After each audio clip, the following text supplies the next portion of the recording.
Hello, friends, and welcome back to another episode of the Juicebox Podcast.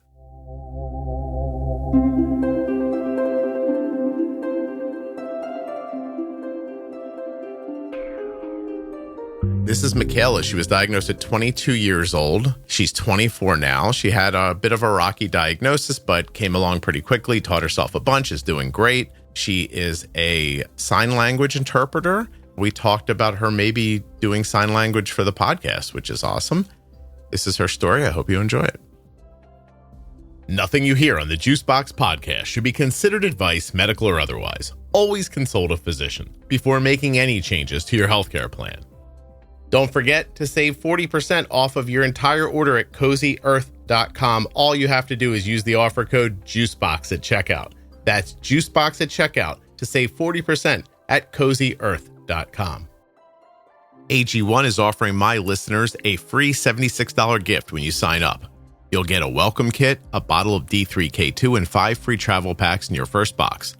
So make sure you check out drinkag1.com/juicebox to get this offer. Are you an adult living with type 1 or the caregiver of someone who is and a U.S. resident? If you are, I'd love it if you would go to t1dexchange.org/juicebox and take the survey. When you complete that survey, your answers are used to move type 1 diabetes research of all kinds. So if you'd like to help with type 1 research, but don't have time to go to a doctor or an investigation, and you want to do something right there from your sofa, this is the way. t1dexchange.org/juicebox. It should not take you more than about 10 minutes. This episode of the Juicebox Podcast is sponsored by Medtronic Diabetes and their MiniMed 780G system, designed to help ease the burden of diabetes management. Imagine fewer worries about missed boluses or miscalculated carbs, thanks to meal detection technology and automatic correction doses. Learn more and get started today at medtronicdiabetes.com/juicebox. I'm having an on-body vibe alert. This episode of the Juicebox Podcast is sponsored by Eversense 365, the only one-year wear CGM. That's one insertion and one CGM a year. One CGM, 1 year. Not every 10 or 14 days. EversenseCGM.com/juicebox. Hello, my name is Michaela, and I was diagnosed with type 1 diabetes just 2 years ago, actually. And you're how old now? I'm 24. 24. Okay. How did you figure out you had type 1? It was a 6-month process of me ignoring all of the symptoms, but it was April of 2022 that I got COVID, and it was not any real severe COVID symptoms, but what happened for me, it was just an extremely high fever for multiple days. Like I think it was about 104, and I could barely get it to go under 101 for 3 days.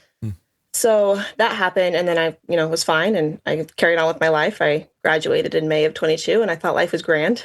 But in that process, I was slowly losing weight, and it was a slow process at first, but I noticed it, and I just thought it was because I was being careful. I was like trying to work out. I'm graduating soon. I wanted to look nice for graduation, and I always worked out anyway. I always tried to eat healthy, but I was just being a little bit more cautious, and so I thought, oh, that's what's doing it. And then summer came around, and I'm a surfer, so I surf a ton, and I was surfing a lot and losing more weight, drinking a lot of water, but I thought, oh, I drink more water, I lose weight, and I'm surfing a lot, so I'm losing weight. Kind of fast forward, I wound up going to the doctor, not because I was losing weight, not because of all the other symptoms I had, but because I wound up with oral thrush, which is something that babies get, but it's like that infection in your mouth where it causes a bunch of sores and everything. You're not the first person to mention that before being diagnosed, by the way.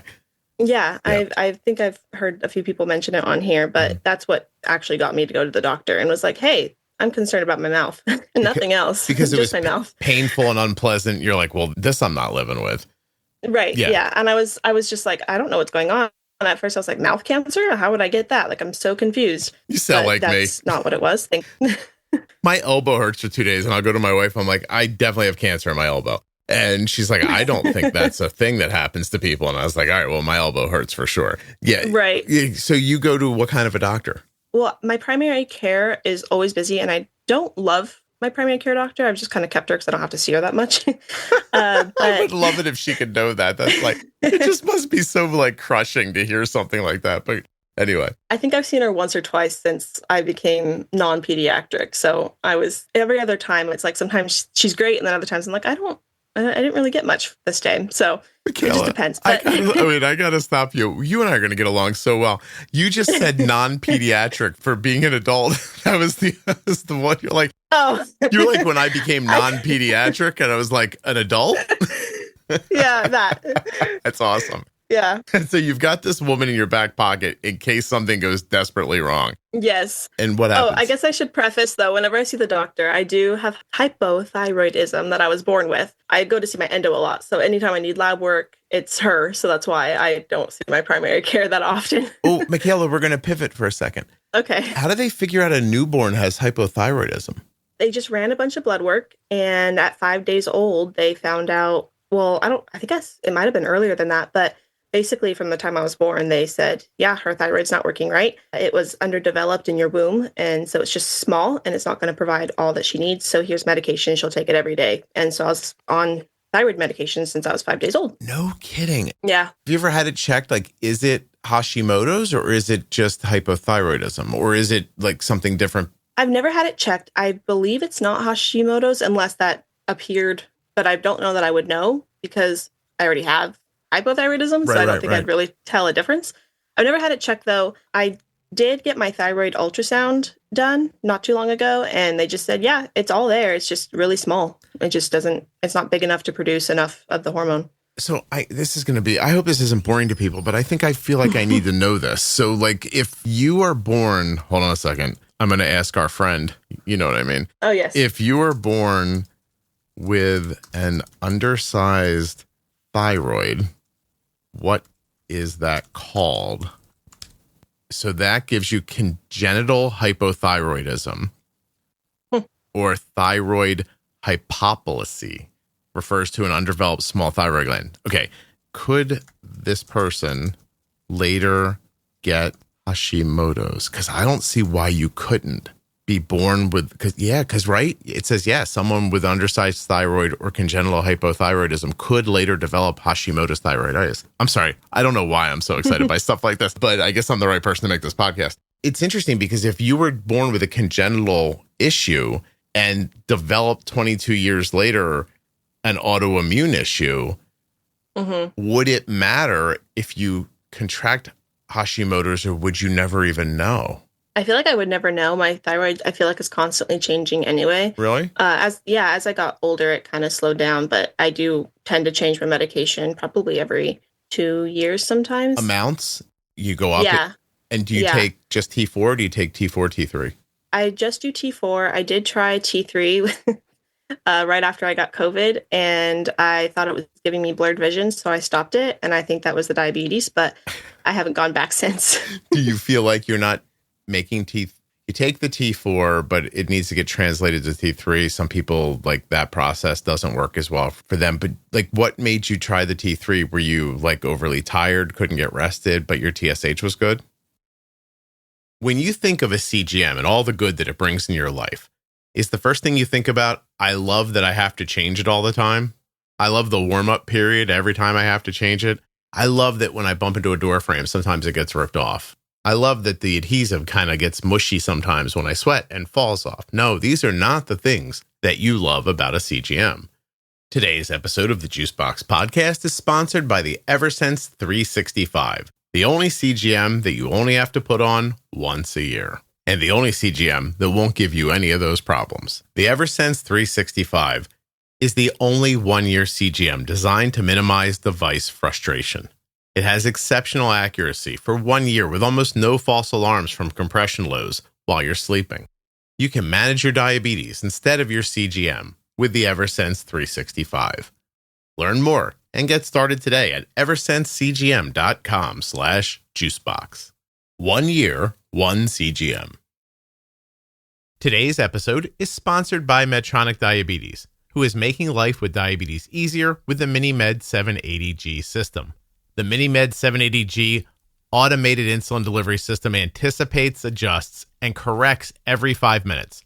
Real-world results show people achieving up to 80% time in range with recommended settings without increasing lows, but of course, individual results may vary. The 780G works around the clock so you can focus on what matters.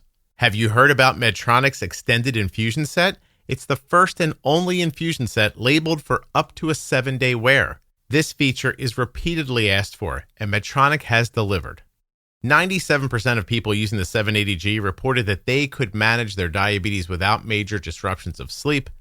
They felt more free to eat what they wanted, and they felt less stress with fewer alarms and alerts. You can't beat that. Learn more about how you can spend less time and effort managing your diabetes by visiting medtronicdiabetes.com/juicebox. Yes. And my T3 was a little bit lower. Not too low, but lower. And ever since I was a kid, my mom she was like, her T3's off. She's not right. She needs a higher dosage to fix her T3. And as a kid, I never did T3 and T4, but she knew that the level of T3 was what affected my mood, my personality, and everything. And so she would get my endocrinologist at that time to raise my level just a little bit, or my dosage a little bit, so that it would raise my T3. And that worked just fine. I never had to take a supplement. But when I got to be older, that wouldn't work. And my endo was like, I can't raise it anymore, or you'll be too high. So let's try a T3 supplement instead. But I wound up feeling like I had blurred vision. And so I said, is this a symptom of this medication? Should I stop? She goes, yes, just stop it. Tell me how you feel. If we need to readjust, we'll figure it out. And I felt fine. And my blurred vision went away. So I thought that was what it was, but I'm assuming it probably wasn't.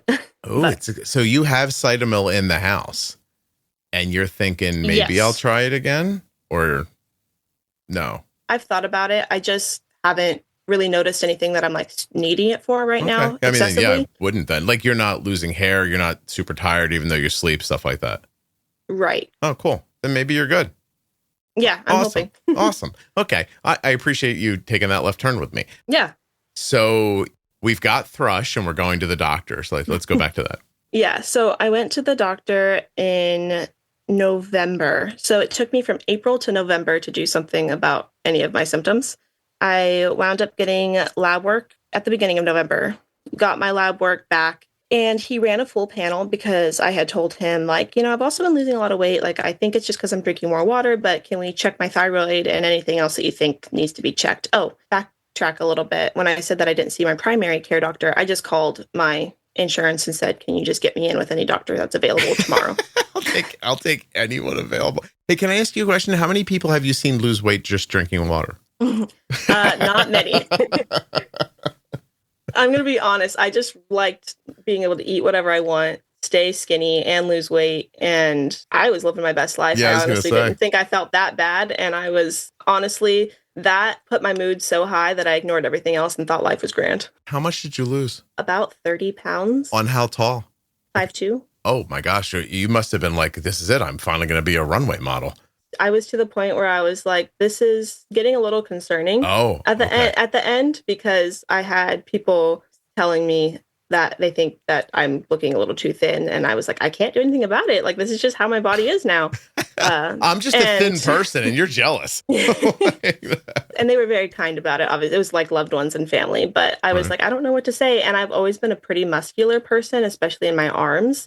I tend to gain muscle really easily, and I lost all my muscle everywhere. And I thought that was also normal because that comes with weight loss, obviously. Wow. And you're young too. And you know what I mean? Like, not that young people don't understand. You actually sound incredibly mature for 24. I don't know if you know that or not. People tell you that? I think. No, mature, like thoughtful. Oh, okay. Not like you're going to make tea and sit around and watch the programs with me or anything like that. But do you find yourself to be that way? Yeah, I do. I do tend to find myself gravitating towards more like mature relationships too. Yeah. No, I hear it in your voice. I don't know how that's a thing I can hear in your voice, but I think I do. You go to the doctor du jour and they run a bunch of labs and tell me where that goes from there. So the lab work comes back and they run a full panel. And so like everything was just like high through the roof, looking bad, like I was ill, dying, etc. And so I was more concerned about my cholesterol and triglycerides because they were like ridiculously high. And I was like, oh my gosh, I'm going to have a heart attack and I'm going to die. Like, I was like, what is wrong with me? I was like, I'm so thin now. Like, how could anything be wrong? I just equated thinness to health. And so I did see the A1C and I knew it was high, but I was like, 17.4. I don't know what that means. I'm sure it's not that bad. I'll just cut back on the sugar. Like I had no idea what that meant. So I was more concerned about the cholesterol. And because I had him test my thyroid, my endocrinologist, who she doesn't specialize in diabetes really, she worked with someone who does. She's a nurse practitioner, and I don't know how to really relate that, but she's knowledgeable to the extent she has to be about diabetes, but not to the extent where she like takes on diabetic patients to manage their diabetes. And so she was looking at my lab results to look at my thyroid, and she said, your thyroid looks good, but all of your other lab work is concerning. Let's redo it. And so I said, okay, I did notice that my thyroid was a little bit lower. Like it was not on the low end, but it was a little bit lower than what I wanted. And she said, I asked her, can this cause all of my other work to be this high? Like, can my thyroid being low cause this to mess up the rest of my lab work? She goes, yes, but not to that extent. So we redid it. And like 2 days later, it was a 16.9. So not much had changed, although I was surprised it went down that much in 2 days. And then I wound up not knowing what that meant when I got the lab work back. I got a call from my insurance saying, hi, your insulin's ready for pickup. And I you said, were like, got the wrong person. I'm Michaela, 22 years old, by the way. I don't watch programs and I don't need insulin. Did you hang up on them? How does that's a weird call to get, no? Yeah, because I saw my lab work, I knew what it was, and Dr. Google told me this wasn't good, but I didn't know exactly what it meant, and I pretty much knew from what I read that it was going to be type 1 diabetes, but I really didn't know for sure, and I was holding on to every hope I had that it wasn't. Yeah, you're like, this might be from surfing. I'm just going to wait. Yeah, who knows? I want to take a little side note here. So high cholesterol, high triglycerides, and undiagnosed diabetes is primarily due to metabolic disturbances caused by insulin resistance or insulin deficiency. I could tell you more about it, but I mean, I think people would generally be bored. There's roles in like lipid metabolism that lead to these all different kinds of issues, but it's actually like a known thing that has a name. It's often referred to as diabetic dyslipidemia. I think I got that right. It's a hallmark, it says, of increased blood sugars out of control. Like, let me read the breakdown here for you at the end. Lipid abnormalities can occur if the condition is undiagnosed or not well controlled. So if you can see this with undiagnosed diabetes or diabetes that's just, not getting the insulin that it needs. Mm-hmm. Interesting. I brought that up and I kind of stretched it out because I don't know that anybody's ever said that before. And I thought it was worth making the point here. Yeah, I definitely assumed. I got my lab work done after that and everything went back to normal. So I was like, oh, it was definitely the uncontrolled diabetes. Yeah. But isn't it interesting, though? Like, because what it's making me think is if I'm a person with type 1 who has, some of these lab values, they're just going to medicate it, right? Like, they're not going to say to you, like, hey, what if we worked on, giving you a lower, more stable A1C and less variability? Like, they're just going to say, oh, you've got cholesterol. Let's take cholesterol medicine. If you have, triglycerides, let's do this. No, that's worth people hearing, I think. Okay, so the insulin fairy's on the phone. Then what happens? I say, I'm sorry, what? I was very confused. And I was at work. So I had just stepped out of the office to take the phone call because I knew I was expecting something about my lab work. And so when this random lady who I've never spoken with told me the insulin was ready for pickup, I said, who prescribed that? She gave me a doctor's name I've never heard of. I said, who's that? She goes, oh, they're taking over for your primary care while they're on vacation. I said, I've never met with this doctor, though. How do they know what insulin I need? I didn't even know I needed insulin. I said, nobody ever told me anything. And she goes, oh, you've not met this doctor? I said, no. She goes, oh, then don't pick it up. Definitely wait and we'll schedule you an appointment with a nurse practitioner who will give you the insulin instead. And I was like, well, okay, when can I get that scheduled? Yeah, right. Mind you, this is November 22nd. She goes, our first availability is December 16th. But your A1C is 16-ish? It's 17.4 or 16.9, depending on which lab work you refer to. Any chance this doctor's name was Dr. Bombay? No. It was a receptionist who had called me. Michaela, that's a joke you're never going to get, but older people right now are cracking up, just so you know. Oh. Okay. Yeah, that went way over my head. Oh, no. It went over your head by, I'm guessing, let me see, 70s, 80s, 90s, 2000, maybe 65 years. So, Gotcha. But you might want to go watch Bewitched sometime on one of the television just that run the old TV shows. This is crazy. Like, did you ever figure out like why a random doctor sent an insulin prescription? I think they just saw, oh, hey, her A1C's high. She needs insulin. Here you go. And she just, or she, I don't know, sent a random insulin prescription in because supposedly my primary care was supposed to do that, but because she was on vacation, he took over or she took over. I think it's dumb luck we're all alive after I hear stories like this. Every Yeah. time somebody says something like that, I'm like, oh my God, this is all just like, it's just luck. The whole thing that the lights go on, that anything happens. Like, my God. Yeah. Okay. Yeah. So I'm assuming you push harder than, we can't see you till whenever. Yeah, well, I said, okay, I'll take the appointment, but I said, what am I supposed to do in the meantime? I know that if someone's insulin dependent, they need insulin or they could die. And like I questioned it to her, like, is this true? And she goes, yeah, just since you don't know the doctor, I would just wait. Definitely don't go pick it up. And so I was like, okay. And at this point, I'm on the verge of having a breakdown. I hang up the phone. I have a breakdown. I go in. I tell my boss I have to go home. She's like very comforting, and I love her dearly. So that was awesome. So I go home and I tell my mom, and because I live at home with my parents still because I would like to save money and buy a house one day. Yeah. So that's the goal. Anyway, so I go home. I tell my mom, and she's like, yeah, that's not acceptable. She goes, I'm so sorry that you're going through this, but at the same time, that's not acceptable. You need an appointment sooner. So I call back and I say, okay, this is the situation. I tell them what's going on, and I tell them I need an appointment before December 16th because 2 weeks from now I could be on the floor croaking. So they said, we have a phone appointment with her tomorrow morning. I said, okay, great. I'll take it. Oh, I guess I should backtrack a little bit too. I did ask them if I were to pick up this insulin, how would I learn how to use it? They said, oh, you can do a walk-in clinic and they'll teach you how to use insulin. They have it at this location, blah, blah, blah. I said, okay, great. I called someone else to get that appointment rescheduled or pushed up. And they said, and I asked them, should I still do that? And they said, we don't do that. I don't know what that other person told you that for. Can I say something? First of all, the person you spoke to the day before is just a person at the office with a list of calls they have to make. Yes. They don't know, I believe, shit from Shinola is a saying that they would have used in the 50s. Okay. So, and not their fault. It's not their job, right? Right. Like somebody should have said to you, go to an emergency room. Right. Like, I mean, if we can't help you right now, you should go to the ER. God, it's fascinating. Yeah. This person over here will teach you to use the insulin. Hey, I'm calling to get lessons about insulin. We don't do that here. What do you like? What in the hell? I want to thank the medical community right now for making my podcast so successful. Thank you so much. Like, I really enjoy making this podcast, and it's all because of those of you out there who are just terrible at your jobs. Let me just say, so people don't get upset, there are plenty of people who are very good at their jobs, but the ones who are terrible at it, you really are. You're making a life for me, and I really appreciate it. I mean, Jesus, just do your job, and I'll have to go. I mean, my next option is probably like, I'm going to say cashier. You can get rid of me by just telling Michaela how to take care of herself. Like, yeah, because you have to keep going. Oh, I'm so sorry. Okay. Now I'm getting upset. That's okay. Yeah, no. Okay, that's fine. Yeah, no, don't be sorry.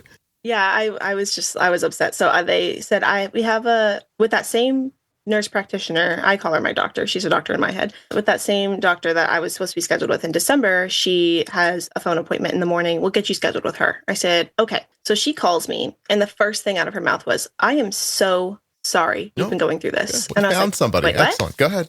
Yeah. And she was like, they should not have been doing what they've been doing to you. She goes, I know everything. Like, I've seen what they've been giving you the runaround. She goes, this should not be happening. She goes, so first of all, I'm so sorry you're going through everything, including the diagnosis. You do have type 1 diabetes. Here's what we're going to do. And so we discussed my daily habits, how that would work with like being type 1. She said, now, are you available today? I said, yes. She said, okay, I'm going to schedule you with my nurse assistant. That's who you're going to be on the schedule for. She goes, however, that is my lunch. I will be there on my lunch, helping you learn how to use insulin, pick up your insulin before you get here. We will go through this together. So that was my saving grace. Let me tell you something that's going to make you're going to think ill of me. I almost cried just now when you said that. I'm seriously, I feel a little like, by the way, I don't know if you know this, but I went over this with Erica on one of the like mental health issues. And she tells me that when I tear up, I'm crying. I just think of that as tearing up, but apparently I'm crying. So I'm going to say, you made me cry just now, that you found somebody who knew what was going on, who put you before themselves, like did the right thing. Mm-hmm. Like, that's awesome. Like, okay. All right. So you and her have lunch together. That's great. Did she eat while she was talking to you? I would have brought a sandwich if I was her. No, she didn't. Oh, she didn't. Okay. But she popped in and out throughout the appointment with her nurse assistant or whoever the other person was that I was seeing. I don't really remember at this point. But at the end of that meeting, did you feel how you felt prepared, like better? better, kind of, but also still devastated that I had type 1 and that this was my new life. So right. No. it was something I had to wrestle with for a little while. But did you go by yourself or did your mom go with you? No, we had a brand new 10-week puppy at the time. So my mom went with me, and then my aunt and my cousin came to watch the puppy in the car while my mom went into the appointment with me. Aw. That was the other thing that was super nice because my family all lives nearby, and my cousin, she has rheumatoid arthritis, so she knows what it's like to go through a diagnosis, and was very, very graceful, helpful, and just like a gift from God, honestly. Two things. So your cousin has an autoimmune issue too. Anybody else? Yes. My grandma on my mom's side, rheumatoid arthritis. She was taking thyroid medication. For what reason? I don't know if it was Hashimoto's or not. And then my grandma on my dad's side also has rheumatoid arthritis. So I thought for sure when my cousin got it, I was like, oh, I'm next. But instead, diabetes got me instead. Hey, Michaela, don't lose hope. It could still happen. I'm well aware, and I'm a little nervous. No, but the other part is, you're making people with crappy families very jealous and angry right now. Your mom came to your appointment with you and your aunt came along to watch the puppy in the car. Like, what are you guys, like a television show where everybody's happy? It's awesome. My family's pretty great. I have no complaints about my family. All of them, just wonderful people. That's wonderful. It really was. That's a wonderful story. Okay, so what's the puppy's name, by the way? Alani. Okay. Oh, are you guys Hawaiian? No, but this kind of is related to the story. We had just gotten back from Hawaii when we got the puppy. So we thought, oh, we'll name her a little Hawaiian name. And so we did. And that's a story in itself that I was in Hawaii with an A1C of, super high and unknowingly. And I was eating everything in the world. I definitely almost died in Hawaii. I almost went into DKA. I just didn't know it. So no. Now I'm looking at your picture. You're an incredibly Caucasian person. Yes. And your name is Michaela. Yes. Do people just love Hawaii or the culture, Polynesian? Is there something I'm missing? So the name isn't from there that I'm aware of. My mom got the name from a TV show. So. Oh, what TV show? Dr. Medicine Woman. Oh, no kidding. Yeah. So Dr. Mike, her name is Michaela. And so that's where she got the name. But she heard the name, didn't know how to spell it. So she spelled it Makayla, which then she found out that Michaela is the feminine form of Michael. So it should be spelled Michaela. Your mom didn't have the internet 24 years ago? What happened? No, I probably not. Lovely woman, but didn't look into the spelling of your name. Okay, so no, she just sounded it out. But there's so many ways to spell it anyway, so it doesn't really matter. That's lovely. Okay, then the dog's name was what it was, and I started wondering what was going on. Even your last name, like I started thinking like maybe your dad's Asian, and I just don't see it. Nope. Is Asian the right word? Oh God, 2024. I don't know. Japanese is maybe what I meant mostly. Okay, I'm going to say Japanese. I do not want to hear from you people. I'm very old. I did my best. I don't mean anything by it. I got that a lot in elementary school where they would think that I was of Asian descent of some sort because of my last name. Yeah. And I would show up the whitest little kid there was. So. Yeah, no kidding. Okay, Michaela said Asian too, so I feel like I'm okay. I feel like that's fine, but...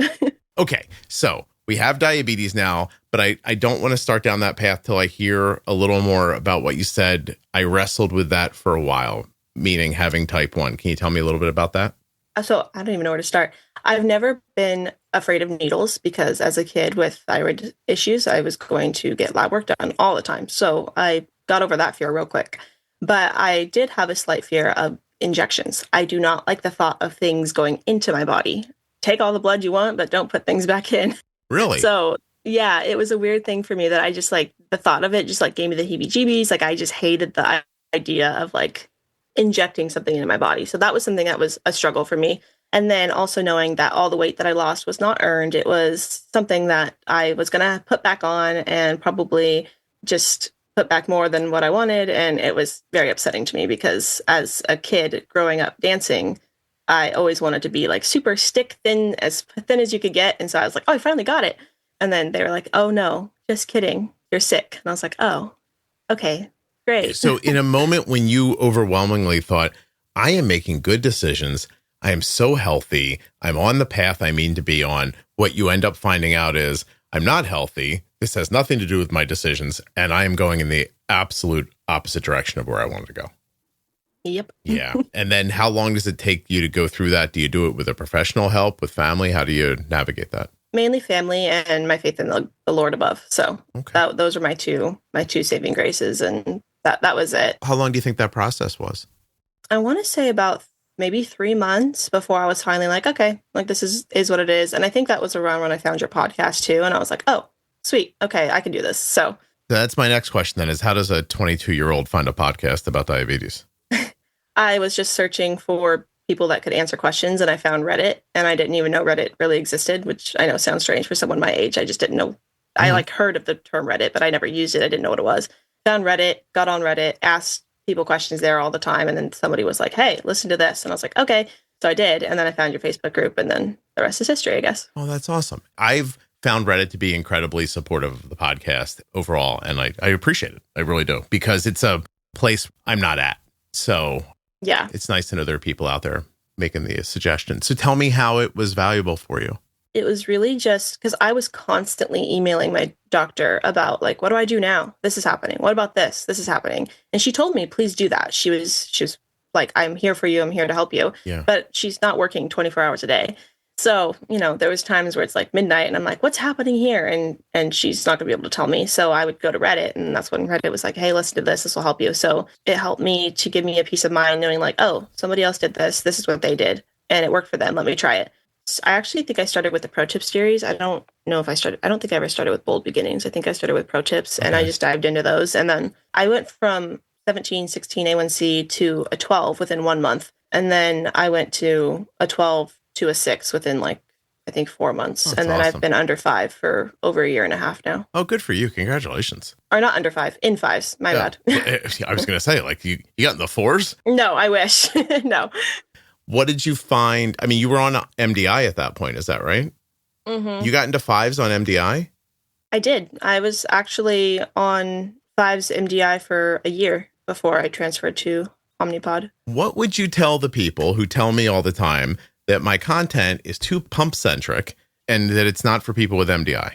I'm going to say I felt the same way at first, but then I realized that you can do the same things. You just have to be more on top of it and maybe not snack as much if you don't want to take as many injections. But that's about the only thing that I noticed was like something real difficult for me was like, oh, I want to eat the snack. I don't want to inject. So it's either I eat the snack and have to, eat the snack and go high, or don't eat the snack at all. So that was one thing that was like a little bit different for me, because I felt like you could kind of snack more on the pod and still keep your blood sugars under control. But other than that, I feel like that was about the only thing other than, I guess, like temporary basal. But I would, for me, because I surf all the time, if I knew I was going to surf the next day, I would just inject like a unit or two less of my long lasting the night before. Mm-hmm. And then just know I would maybe dose a little bit more for my meals if I needed to, if I thought that, I injected a little bit too little. Yeah. But it never seemed to be a problem. If I knew I was going, I would just make sure I was prepared. And if I didn't know I was going and it was a last minute decision, I would just bring snacks with me and make sure that I had no insulin in my system before I went out. Is surfing kind of a mix of anaerobic and aerobic, right? Because the paddling, I would imagine, and kicking is aerobic, but then being up on the board is probably a lot of muscle control, right? I guess so, yeah. I feel like it's more anaerobic or aerobic. More like pumping and running, or more muscular? More running. Okay. Because of the paddling and kicking. Yes. Okay. Yeah. And then, I don't know. That's what my experience is, but maybe I've not really paid attention, I guess. Does the fear of sharks at all enter your life? I get that question a lot. Well, you damn right you do. Really. Okay. Where do you surf at? I surf down in Southern California. Okay. Have you ever seen a shark? I have not. However, I have seen a shark attack happen at the places I surf at, but I have not been there for one. Slow down. This was out in the surf or back at the beach, or where did you see it? I was at home, but I saw it on the news, and I was like, oh. I surf there. And I was like, oh, that's great. Okay. Oh, I see. I thought you were like there when it happened. Because I'm going to guess if you were there when it happened, what you would tell me is, I love surfing, Scott, but I don't do it anymore.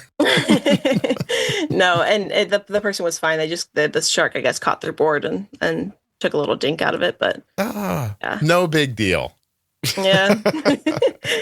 I don't know. I have faith that the sharks don't want me. They want other things. So I'm going to keep that thought in my mind. Yeah. Okay. Well, listen, it's because you know why you think that? Because when you were 6 years old, your parents didn't take you to see Jaws in a movie theater. That's true. Yeah, but mine did. Listen, I'm going to sound like a baby, but if I can't see all the way to the bottom, I'm not interested in your water. Like, I live in New Jersey. You couldn't pay me money to walk waist deep into the ocean in New Jersey. I wouldn't do it. I'm a baby. You understand? Yeah, I love the ocean. I cannot relate. Not how I'm going out, Michaela. That's it. That's valid. That's valid. Yeah. That's all. I also won't fall off a ladder. I want to tell everybody right now, I spend $180 a year having my gutters cleaned because I am not having my last thought be, it only would have cost me $180 to have these gutters cleaned as I'm falling to my death. Do you understand? I won't do it. I won't do it. So that's it. I'm not getting eaten by a shark. I am not falling off a ladder. These are pretty much the only things I'm worried about. I assume my wife's going to kill me, honestly. Like, and it'll be justified. I don't think she'll do jail time. That's how I always assume I'm going out. Nevertheless, I want to go back to what you said about the podcast and thank you. Mm-hmm. Oh, of course. But seriously, like, it's really cool to hear somebody mimic back to me my intentions. Mm-hmm. You know what I mean? Because you make a thing and you think, gosh, I hope this is how it's received. And then to hear that it was, but by a 22-year-old who, let's be honest, like, I'm too old. Like, you shouldn't be listening to my podcast. It's silly. Like, we shouldn't find each other.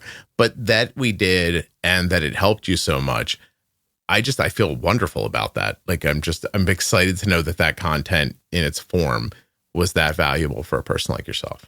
Yeah, I love it. And I still listen to like all the episodes just because they're entertaining. So I find it fun. Excellent. So it doesn't matter how old I am, is what you're saying. No, it does not. Yeah, I agree. I'm wearing very comfortable sweatpants today. I look like a kid from my waist down. Like, if you saw me from my vision right now, you'd be like, that guy could be like 25. I believe it. It's not till you see me walking where you go, oh, that old man has on pretty hip pants. It's ridiculous. Do you have any brothers or sisters? I don't. I'm an only child. Oh, why? What happened there?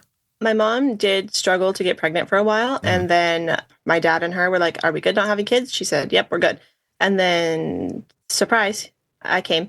So they were like, okay, well, we have kids now. So that's fine. We wanted kids originally. So we'll flip back to that. And then by the time I was 2, she's like, no, I'm not ready for another one. I was 3. No, I'm not ready for another one. And then I was 4, almost 5. And she asked me, she goes, do you want a brother or sister? And I told her, and I quote, no, I be only one. And she said, you know what? That's fine. I don't want to start over with another baby anyways. So my mom and dad were both happy with just me. It's possible that you just named your episode, I Be Only One.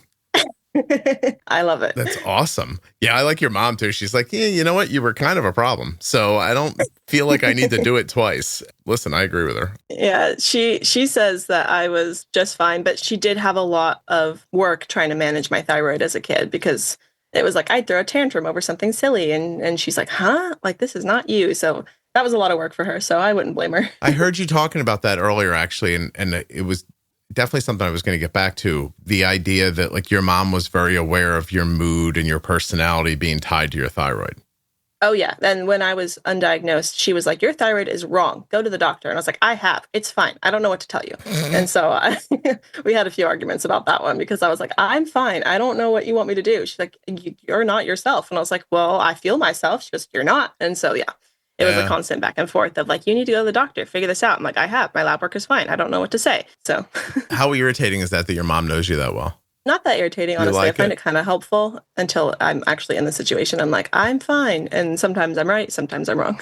Be honest. Has she ever just in the middle of you having a moment, has she ever just slid the medicine vial of like Synthroid across the counter at you? No, but she'll always be like, did you take your meds this morning? I'm like, yes, I did. Oh, yeah, constantly. Yeah, it's not fun. Arden forgets sometimes. And I'm like, hey, have you been taking your stuff? She's like, oh my God, leave me alone. I'm like, oh, it sounds like a no. Yeah, that normally means no. Yeah. Yeah, nobody's ever like, oh my God, leave me alone, when what they mean is, yes, I've been doing exactly what I'm supposed to be doing.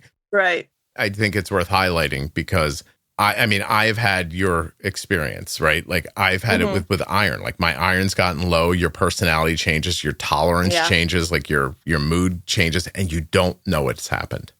Yeah. You know, so it's nice when somebody will reach up and say to you, hey, have you? My wife said it to me recently. She's like, how's your iron? And I was like, I'm just mad. But then I did put it in the back of my head and I thought, I am going to watch this now. Because maybe she's just seeing it earlier than not. It turned out not to be my iron, but It just turned out that everybody in my life was a pain in the ass that day, So, including some of you online. But nevertheless, I'm fine now. Okay, so how long do you do MDI for? Let me think. I just started the pump this past February. Oh. So from November of 22 to February of 24. What pump did you go with? Omnipod. Oh, did you do that because of the podcast? I did. And because it was tubeless and I like to surf and I did not want to take the pump off to surf. Awesome. Okay. Omnipod.com/juicebox if you guys want to try it. Did you have a CGM with MDI? I did. They actually gave me a trial CGM the day that I had my first appointment. She said, here, take this. You're going to want it. And so they put it on me there, and I've had one since day one. Awesome. Hey, you don't have to if you don't want to, but would you say that doctor's name out loud? Because she sounds awesome. I would. She is nurse practitioner Margaret Guerrero. Good job, Margaret. She's actually on your list on your website from the ones that people can add of being great doctors. She's on there. Did you add her to juiceboxdocs.com or did somebody else? I did not. Oh. Someone else had to have. I was going to check and see if she was there, and she was. Wow. Great job. I mean, honestly, like people who are doing a great job deserve to be shouted out like that. And she sounds like she really is for you. How was the transition from MDI to Omnipod? Yeah, it was interesting because I was on G7 when I got the Omnipod 5. So I did not have integration at the time. Mm-hmm. And so I kind of I kind of liked it though. I liked the slow transition from manual to, you're basically doing manual, but with something that doesn't have to poke you every few hours. Yeah. And it was nice to adjust my basal rates as I wanted and play around with that. So I really knew what my rates were without knowing or without having the system do it for me. Mm-hmm. I really did like that. And so I did that until the integration basically came out for G7 and Omnipod 5. I did have some leftover stash of G6 though. So when I was done with my G7, I used up the G6s to try the automation. And at first I hated it. I did not like it. I was like, this is not keeping me where I want to be. My A1C is going to be so much higher. I hate this. I want the control. I'm a type A person. I do not want this thing making decisions for me. And so I was just fine waiting for the automation. And then when it came, I was like, okay, I need to give this thing a fair shot. And I definitely switch back and forth depending on my mood and depending on if it's actually working for me that day or not. I feel like sometimes if I'm not as active, it's not good enough. So I will just switch into manual and make sure that I have control. But other than that, I love it. And I felt like the transition was pretty smooth when I did do MDI to manual pumping to then automated mode, because I felt like it was a learning experience to use the manual pump. Right. Because if anything went wrong, I knew how to be in manual. I also knew what my basal rates still were. So if I had to go back to MDI, I'm not like, oh my gosh, wait, what? How do I do this again? So it's been, to me, a great and smooth transition. I did not feel super stressed. I didn't feel overwhelmed or anything like that. Yeah. I don't know how Omnipod would feel about me saying this, but I think it's great that you use manual when it's necessary. I honestly, I think people who are more in tune with what their needs are with their insulin and proactive about it, I think generally do better. That's probably how you're keeping your A1C in the fives. Yeah. I agree. And I also sometimes don't like where it keeps me at night. Like it'll keep me at 110, which is, it's gold. Like it's doing its job, but I like 90, 100. So sometimes I'll just, before I go to bed, throw it into manual and I know that I'll be where I want to be all night. And then when I get up and start doing things, I'll put it into automated so I don't go low or just don't have to focus on it as much. I knew you were a type A, by the way, when you basically floated the idea that you're in charge of what the sharks think. So I was like, yeah, geez. Do you have any anxiety or is that just type A personality? No anxiety. No. Okay. Is your mom like that or your dad? Who's got this person? My mom is type A. Worse, like I don't want to say worse because it's not necessarily a bad thing all the time, but yeah, more type A than I am. Worse. You said worse. I think we'll stick with it. My mom's more type A than I am. She's A+. Yeah, I that's a good way to put it. Your dad doesn't care? Is he all chill? My dad is very, very chill. I get that from him in the sense of like, it's weird. There's certain aspects of my life that I'm like, yeah, who cares? It's fine. Whatever works. Like go with the flow. Mm-hmm. My mom's not really like that. But then when it comes to like other things, like my grades, I was like, I have to have straight A's. I don't care what I have to go through to get it. I have to have straight A's. Like that's where it kind of came into play for me, was more in like, I guess, goal reaching. Right. And to me, diabetes is a constant goal that you have to reach. And so it kind of feels like school where I'm like, okay, I have to get under a certain point because that's an A+ or this is a B and I don't like B's. So Arden's changing like where she's going to school right now. And as she's leaving, she's like, I don't care about this. I got a good grade. It'll be fine. And then you're talking to her and she's like, well, if I get this on that and I'll have this. And I'm like, do you care or do you not care? In Arden, I think there's enough of me and enough of my wife and they fight with each other. Like, she's like, I'm super chill, but not really. Yeah. And so, yeah. What did you go to school for? I went to school to become an American Sign Language interpreter. Oh, and is that what you do? It is.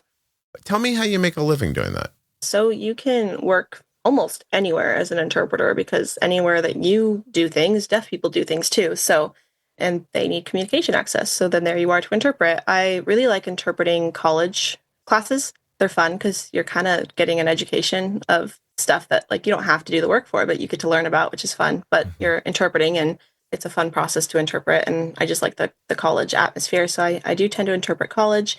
I do this thing called video relay service where when deaf people need to call a hearing person or a hearing person needs to call a deaf person, I'm interpreting that phone call. So I sit in an office and I take the phone calls and I interpret the phone calls while the deaf person's on a screen and the hearing person's in my ear. Those are the two main places I do work. And then there's also what's called community work, where you just go out into the community where people need you, like the doctor's appointments or a warehouse work training or a safety meeting for this business and things like that.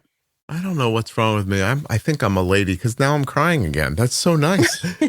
Jeez. Oh, by the way, not that women cry. You know what I mean. Like I do. I can't take it. I've said this before, but once I was like a stay-at-home dad, I just sort of gave myself over to it. You know what I mean? Like, and so like, you know, when ladies say like, I feel my ovaries twitching, like, I think I feel that sometimes too. Like, this is so nice.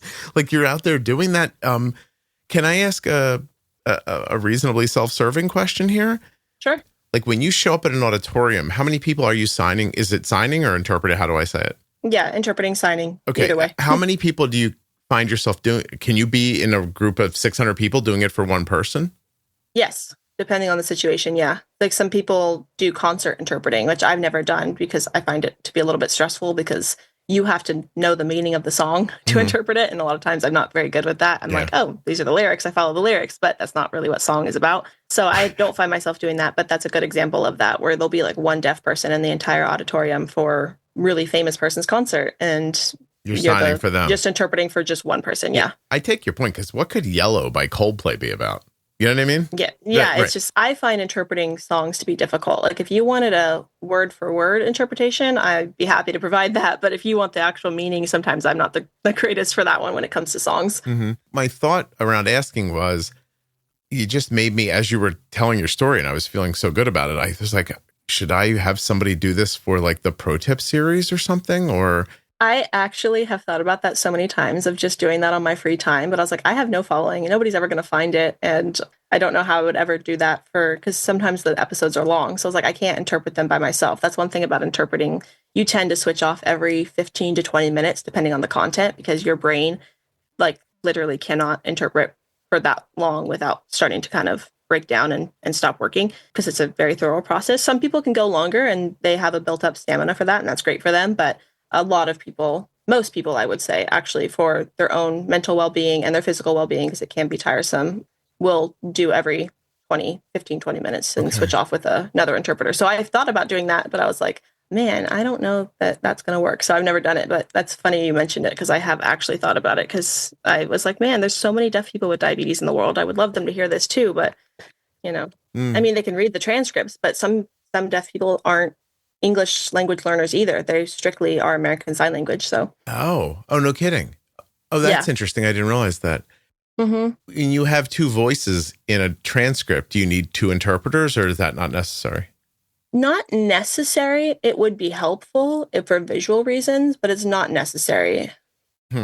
Is there a number in your head? If I said to you, what would it cost you to do an hour recording and interpret it onto video? Yes. There is a number in your head. Okay. Yes. Share it with me afterwards, okay? Okay. And I don't care if it takes a while to do. You can do it 20 minutes at a time. It doesn't matter to me in your free time. Listen, I'm right now for the people, I'm reading A Christmas Carol for the podcast for Christmas, and I'm through the first stave, and I got done, and I'm like, oh my God, am I going to keep doing this? So I know what you mean about the sitting down, and like, I was exhausted. Like I did the first chapter of I sat down to do the first part, you know, the Marley's Ghost part. And I was just like, at the end of it, I was like, oh my God, I'm exhausted. Yeah.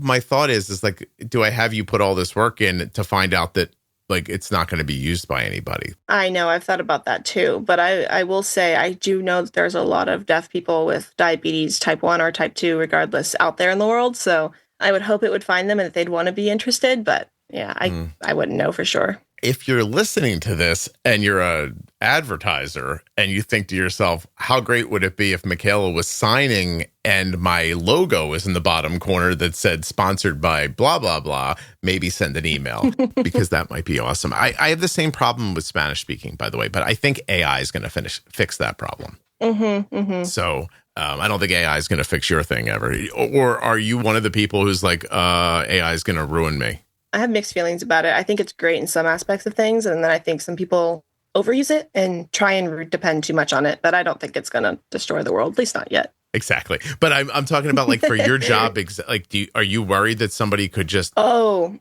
no.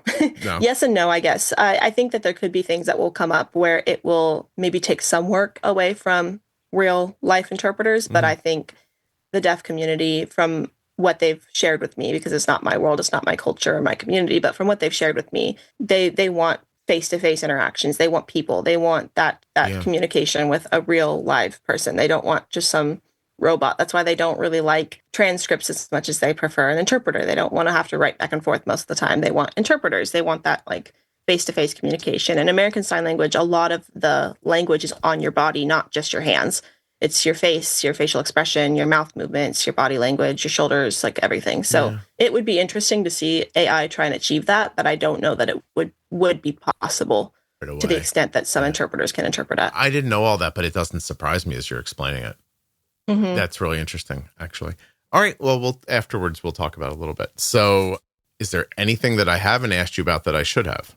I'm trying to think. I don't think so. I remember I put down talking about transitioning to a pump, and we did that, and my diagnosis story. I guess that would be it.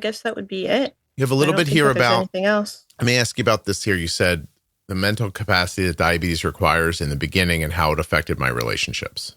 Oh, yeah. I definitely noticed myself changing after I was diagnosed. I don't know if that's because I thought I had one personality with high blood sugars, and then I realized, oh, my personality is different from that now. The mental capacity it took on me was a lot with body dysmorphia. It's something I struggled with growing up, being a dancer and seeing dancers always, to me, most dancers were always super thin and skinny. And so I was never overweight, but not being that either was something I always struggled with as a kid. So then having that experience then go back to the way I was mentally loading on me, plus having to manage the sugars, plus feeling all of the symptoms go away and technically supposed to be feeling better, but feeling worse because I got so used to it for so long. It was just a lot. And so I definitely noticed some of my relationships changed. Some of them got stronger, like friendships and everything, but others dwindled away because they didn't know how to handle the new way of my life. They kind of ignored it and pretended like I hadn't changed. Nothing was different. And I'm not saying to treat me differently. I'm not saying that like everything has to be different, but they just weren't really supportive in the process. So I did notice a few friendships dwindle because of that. So it was something that was kind of shocking, but also like eye-opening at the same time. Yeah. Can I hear more about that, please? So you're saying there are people in your life that you counted as close to you and they ignored diabetes? In the sense of like, oh, everything's fine. Nothing's changed. I'm like, well, no, it has changed. Like, I have to do this now. And they would just be like, oh, okay. Like, they didn't seem to want to.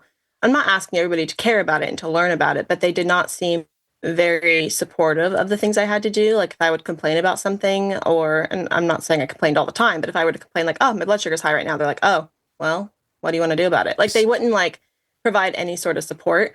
And so I'm the type of person that likes to talk things out loud and like, have people listen and give feedback. I like that kind of camaraderie of just talking, listening, and making comments on what I've just said, and vice versa. Like when they say the same, like say something, they want to share something with me, I try and engage back in the conversation to let them know like, oh, I'm interested.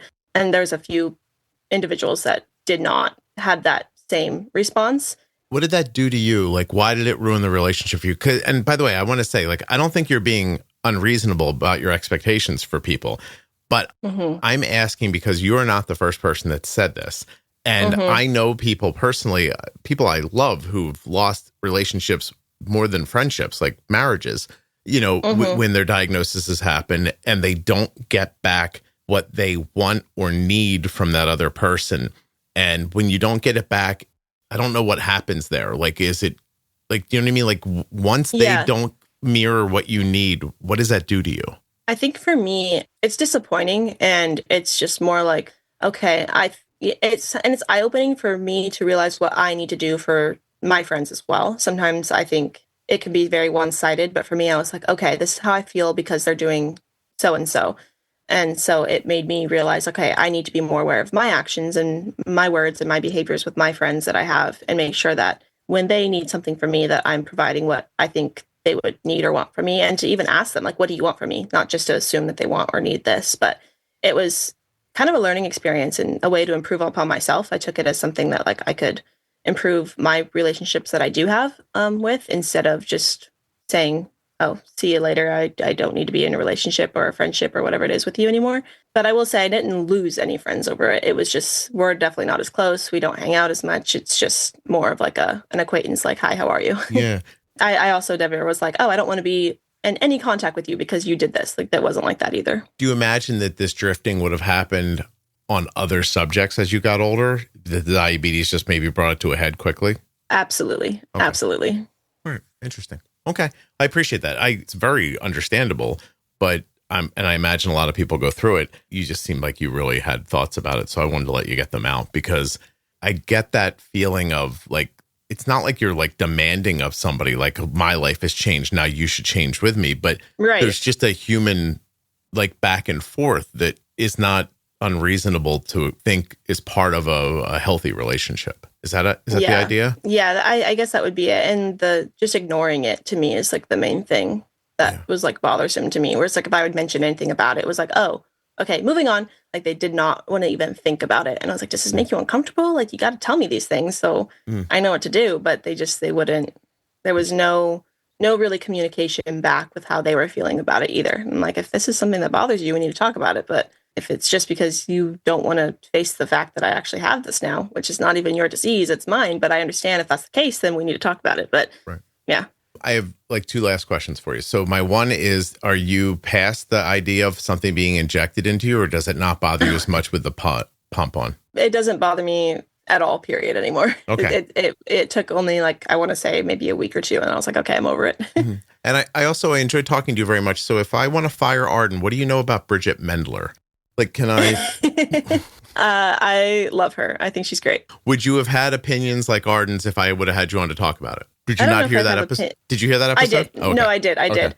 I don't know if I would have had opinions like her. I feel like I'm very like passive, accepting. Yes. Yeah, I can be very passive about things. Like, if you think one thing, I'm like, oh, cool. I'm glad you think that. Like, I'm not gonna go in with my comment if I don't agree, because I'm like, there's no point. Like, I'm glad you think it. So. Right. I feel like that's where it would be kind of different. You might not be the right one for me then, but I did like talking to you a lot. So I'm glad. I enjoyed talking with you too. It's nice to actually talk with you and not just listen to you. Did you have that weird feeling where you thought like sometimes if I was monologuing, you felt like you were listening to the podcast? No, I don't think I did. I never connected the dots, no. Awesome. So we were always having a conversation. Sometimes people say like you started talking for 30 seconds and I got like lost because I felt like I was listening to the podcast. Oh, no, I don't feel like I did. Cool. All right. You did a great job. And I stand by what I said. You're like 37 in your mind. I'm pretty sure. Oh, boy. No, I think that's probably good. I bet you get that house and things work out for you. You seem well thought out. I hope so. Yeah. Yeah, I hope. I try to be. I do try to be. Is this a thing you find a lot of your friends doing, the staying home longer to try to save money? Yeah. Yeah. Most of my friends actually live at home. I only have one friend who is engaged and living on her own and will be married soon. So obviously that's a little bit different because she's a little bit further on with other things in life. But yeah, most of my friends don't just move out on their own just to move out. They stay at home to save money. You're not on any timeline about being married, right? I was when I was a kid. I'm not now. Really? When you were a kid, what did you think was going to happen? I wanted to be engaged by 24, 25, married around 25, 26, and then kids by like 28. And now? Now, I'm almost 25. I will be next month. So I don't see the marriage thing happening. Now I would just like to make sure that I'm happy in life, and whatever that leads to is what it leads to. That's awesome. When do you think that changed for you? When I ended a 6-year relationship. Oh, that fucker. Yeah. No, I know. Yeah. No, I get what you're saying. What a piece of shit. Am I right? And we're actually still friends. Oh, I'm sorry. But, no, that's okay. That's okay. But I understand. Listen, you and my son are the same age, but he has a girlfriend, and you would definitely make a baby with diabetes. So I'm going to keep you away from him. Yeah. It's funny you say that, because there was one person I did my pump training with, and if he hears this, that's kind of embarrassing, but oh well. I did my pump training with him, and we had a lot in common. He was the same age. And it was just funny because I was like, oh my gosh, like we have so much in common. And then he started talking about his fiance, and I was like, oh, okay. I was like, that's okay. We'll make a baby with diabetes anyway. So it's not probably a good idea. Caleb was up to like, do you surf? And he's like, got a girlfriend. Is that what happened? No, we were talking about sea life animals and how he has sea life tattoos. And then he talked about his fiance's tattoos or his wife's tattoos. And I was like, oh, gotcha. You were almost all in before you heard about the fiance. I was like, I'm interested. Like, I kind of want to see where this could go. Like, it was just a pump training. I don't know what would have happened. But in my head, I was like, oh, that's cool. And I was like, oh, never mind. That's awesome. You guys, you definitely would have made like Captain America out of diabetes or something like that. I was like, oh, no, not a good idea. Or, I wonder, I'll tell you what, I'd love if people are listening to this now and they're like, look, I'm an adult with type 1. I'm married to a type 1. Our kids do not have any autoimmune issues. Please call me. I would love to. Well, call me. What's it, 1978? Why don't you send me an email? Call me. Please, by the way, none of you call me. I don't want that at all. And those of you who think you have my phone number, you don't. But definitely send an email about that. That'd be awesome. Yeah, I'd like to listen to that too. I've always wondered about that. I'd like to pick through that because, I mean, in the end, you start telling me there's RA on this side, there's RA on that side. I have type 1. I'm not surprised by that. Yeah. So, I also had chronic hives, which could be autoimmune too. So who knows? Oh, my son got that was how my son figured out he had Hashimoto's hives. Mm-hmm. Mine was not related to that, but yeah. It's another, like, it's an immunity issue. Like your body just over attacking something, right? I guess histamine. My mom had them too, but she thought hers was from her birth control. And like 3 months later, after she stopped birth control, that went away. So she thinks that's what hers was from. But that's still hormonal because birth control is hormonal. So who knows? Yeah, hormones are terrible. Yeah. Yeah, it is the bane of most evil. Oh, I agree. That's all. Michaela, I don't know. I'm going to stop because if not, you and I are going to talk all day long. You're awesome. Like you definitely are just an old soul because I'm an old man and you're just like, I like the podcast. I like talking to you. I do. Yeah. Fun. All right. This is very cool. And a proof to all of you out there that I am young at heart and I will never die. I just want to say that. I agree. That's my plan, by the way, around when people are like, why are you taking the weight loss so like seriously? I'm like, I am trying to stay alive longer. I didn't think about it like that when I was younger, but now you get a little older and you're like, oh, I'm trying to stay here. You know what I mean? Yeah. So, yeah, definitely. All right, cool. Hold on 1 second for me. Okay. Yeah.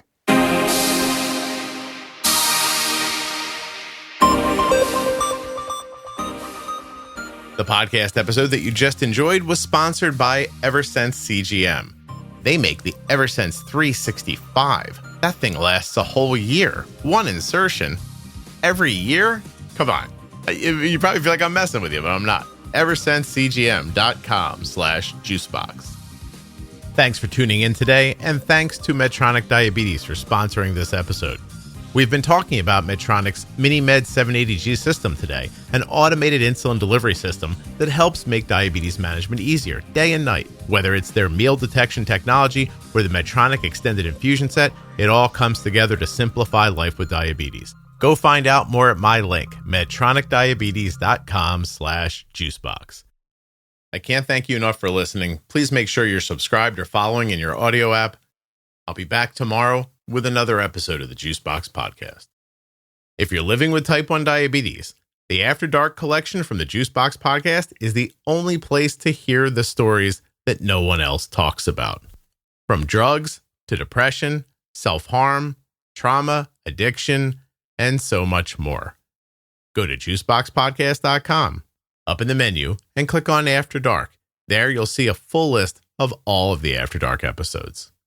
The episode you just heard was professionally edited by Wrong Way Recording. WrongWayRecording.com.